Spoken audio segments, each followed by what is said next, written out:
ففروا إلى الله إني لكم منه نذير مبين. Halo, Assalamualaikum. Waalaikumsalam warahmatullahi wabarakatuh. Ya, Dengan siapa di mana? dengan Bapak Ridho dari Bandung. Baik, Pak Ridho di Bandung. Silakan Pak Ridho pertanyaannya. Iya, izin bertanya Ustadz.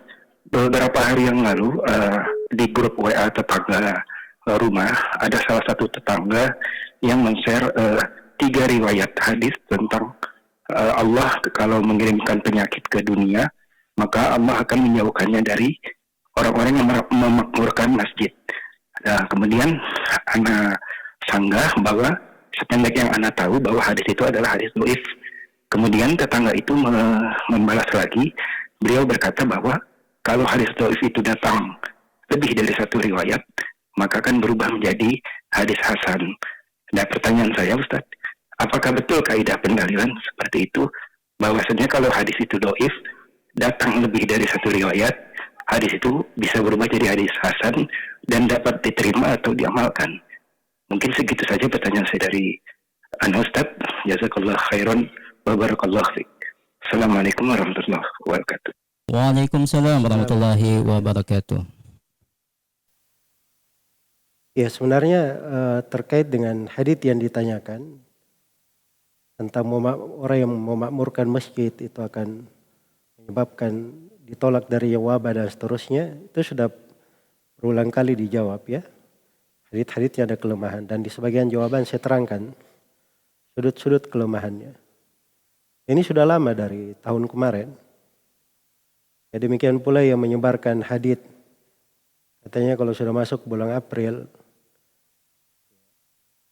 itu wabahnya sudah pergi. Ini juga tidak tahu orang-orangnya sudah pada lari kemana. Sebabnya sudah 2 tahun wabahnya belum pergi-pergi juga. Ini muncul karena orang-orang keliru di dalam memahami riwayat-riwayat. Keliru di dalam memahami makna-makna. Kalau seorang tafaul, misalnya dia berharap baik, boleh saja dia berharap baik. Bentuk dari doa ya, hal yang baik. Adapun kalau hadits lemah, kemudian setelah itu dia sebarkan ke sana sini, itu tidak diperbolehkan ya. Itu namanya dia tahu hadits tidak benar disandarkan kepada Rasulullah, tapi dia sebarkan bahwa Nabi mengucapkannya. Itu sangat mengkhawatirkan karena Rasulullah SAW bersabda, "Man haddatha anni bi haditsin yara annahu kadhib, fahuwa ahdul kadhibain atau ahdul kadhibin." Siapa yang bercerita dariku sebuah hadits dan dia memandangnya itu adalah kedustaan, hadits lemah itu dasarnya di situ. Dianggap dusta atau dianggap salah. Nah, kata kadhib itu di bahasa sebagian orang Hijaz itu artinya keliru. Dianggap dusta atau dianggap keliru, dia sudah tahu, tetap dia sebarkan, maka dia adalah salah satu dari para pendusta. Salah satu dari 2 orang yang berdusta. Iya. Kemudian kaidah yang dia sebutkan tadi, hadits yang lemah, kalau datang dari banyak jalur bisa menjadi hasan, itu kaidah tidak secara mutlak. Kelemahan bagaimana dulu yang bisa saling menguatkan. Itu ada standarnya di kalangan ahli hadits. Itu kalau haditsnya kelemahannya ringan.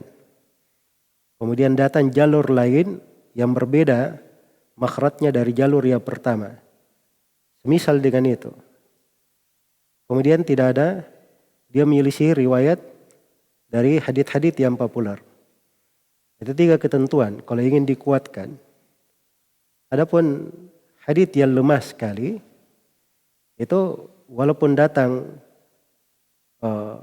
dengan berbagai jalur, banyak riwayat, sepanjang dia sangat lemah, maka itu tidak bisa saling menguatkan.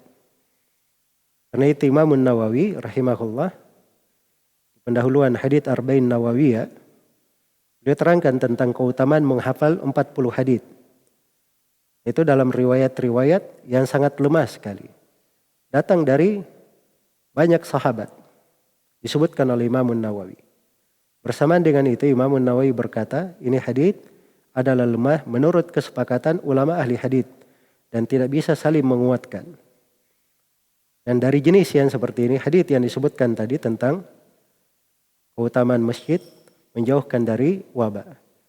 Ini juga sayang sekali ya menyampaikan hadits bukan pada tempatnya.